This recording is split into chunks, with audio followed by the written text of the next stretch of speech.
Alô, galerinha do canal Bionline, professor Marcos André. Uma satisfação enorme ter você aqui comigo no meu canal. E hoje nós vamos falar sobre um tema muito importante, ele é recorrente em provas de vestibular, que é justamente a estrutura de uma cadeia alimentar, do que nós chamamos de relações tróficas. Cadeia alimentar, teia alimentar, falar um pouquinho de fluxo de energia e magnificação trófica. Então, se você tem dúvida sobre esse assunto, fica comigo até o final dessa aula, que eu tenho certeza que você vai tirar de letra qualquer questão no vestibular que aborde esse conceito, né? Galera, quando a gente fala de cadeia, teia alimentar, fluxo de energia, é importante você entender que são as relações tróficas estabelecidas entre os componentes bióticos de um ecossistema. Então, o ecossistema ele é formado por componentes bióticos e abióticos. Quem são os componentes bióticos? Os componentes bióticos são produtores, consumidores, decompositores. Então, esses produtores, por exemplo, são aqueles organismos capazes de produzir o seu próprio alimento e utilizarão para isso energia. Essa energia pode ser energia solar, é o processo fotossintético, ou pode ser a energia proveniente de oxidação de compostos inorgânicos. Chamamos isso de quimiossíntese. Então, os produtores são a base da cadeia alimentar. Eles são responsáveis por produzir energia, por transformar uma energia luminosa em energia química. Essa energia química vai ficar estocada, especialmente nos compostos orgânicos, mais precisamente, né, lá nos carboidratos. E é justamente a partir do momento que essa energia entra no ecossistema, ela é propagada ao longo dos níveis tróficos que vão formar uma cadeia alimentar. E é isso que nós chamamos de relações tróficas, é isso que nós falamos em fluxo de energia. Galera, eu trouxe aqui uma imagem para vocês que representa uma cadeia alimentar. Então, a cadeia alimentar, nós temos o produtor, que vai ocupar sempre o primeiro nível trófico, um herbívoro ou fitófago, ou um consumidor primário ou de primeira ordem, que vai ocupar o segundo nível trófico.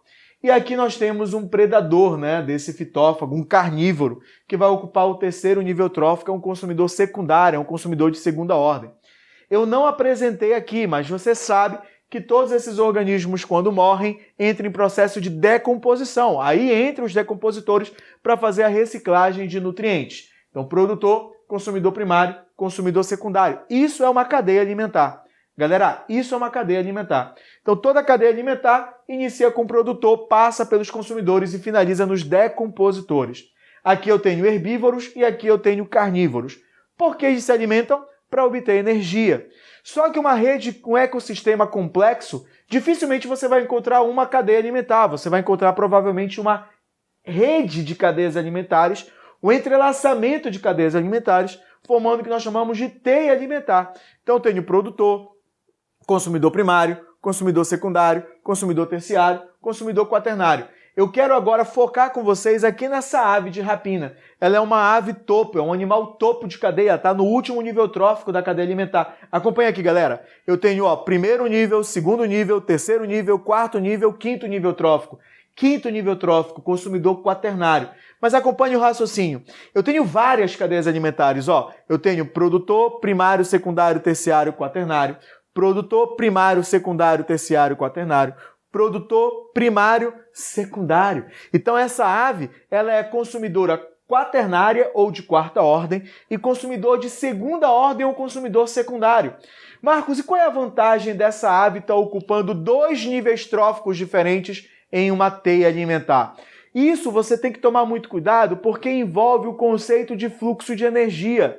Porque, galera, toma muito cuidado com o fluxo de energia. Mas antes de eu falar sobre fluxo de energia, eu quero que você analise as interferências na cadeia alimentar. Vamos supor que o consumidor quaternário, ou seja, o tubarão, seja retirado dessa cadeia. Se eu retirei o tubarão, o que vai acontecer com o consumidor terciário? Ele vai aumentar em quantidade. O que vai acontecer com a quantidade de secundários? Vai diminuir. O que vai acontecer com a quantidade de consumidores primários? Aumentar. O que ocorre com o fitoplâncton em quantidade? Diminui. Percebam que a retirada de um nível trófico da cadeia interfere os outros níveis. E se eu retirar o consumidor terciário, o consumidor quaternário não tem mais comida, ele vai diminuir. O consumidor secundário vai aumentar, o consumidor primário vai diminuir e o produtor vai aumentar. Então, essas relações tróficas elas são importantes porque elas mantêm o equilíbrio populacional. Mas os organismos se alimentam em busca de quê? De energia. E segundo os pesquisadores, 10% da energia apenas é repassado para o nível trófico seguinte. 10% apenas é repassado para o nível trófico seguinte. Ou seja, quando a gente analisa uma cadeia alimentar, olha o que nós temos. Aqui o produtor produziu 150 mil quilojoules, só 10% vai para o consumidor primário. 15 mil quilojoules. Desses 15 mil quilojoules, apenas 1.500 vão para o consumidor secundário. Você percebe que a quantidade de energia ela vai diminuindo. Por isso que a energia ela é o que, pessoal? Decrescente. Ela é unidirecional porque sempre vai do produtor para os consumidores. E ela é acíclica porque parte da energia é cedida para o ambiente na forma de calor e não é reaproveitada. Então, quais são as 3 características do fluxo de energia? Repita aí para mim. Ela é decrescente, ela é unidirecional e ela é acíclica. Galera, a energia vai diminuindo quando passa de um nível trófico para o outro. Porém, substâncias pouco biodegradáveis vão aumentando a sua concentração. É isso que nós chamamos de magnificação trófica. Galera, aqui no plâncton, a concentração de DDT, que é um tipo de organoclorado, um inseticida, é de 0,04 partes por milhão.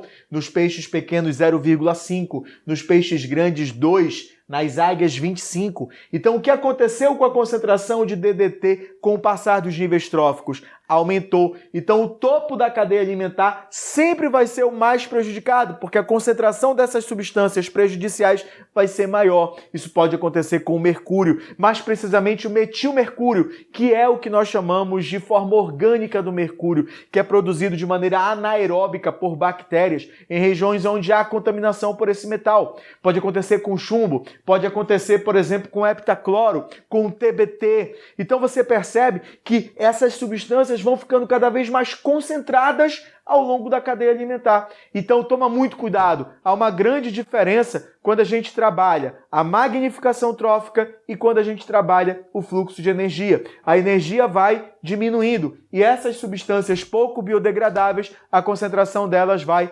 aumentando. Então, atenção para esse detalhezinho, que isso é muito comum em prova de vestibular, a diferença entre elas. Galera, essa questão que eu trouxe para vocês para a gente ratificar esse posicionamento.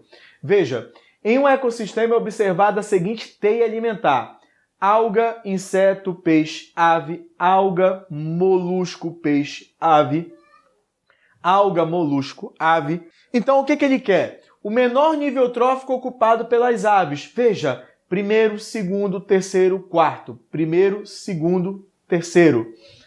Primeiro, segundo, terceiro, quarto. Então você vai observar que o menor nível trófico é o terceiro. Ó. Primeiro, segundo, terceiro. Produtor, consumidor primário, consumidor secundário. Produtor, consumidor de primeira ordem, consumidor de segunda ordem. Então o gabarito seria a letra B de bola. Muito fácil, muito tranquila essa questão. Então você percebe aí a cobrança clássica, né? Clássica, relacionada a quê, galera? A ideia de cadeia alimentar e de nível trófico.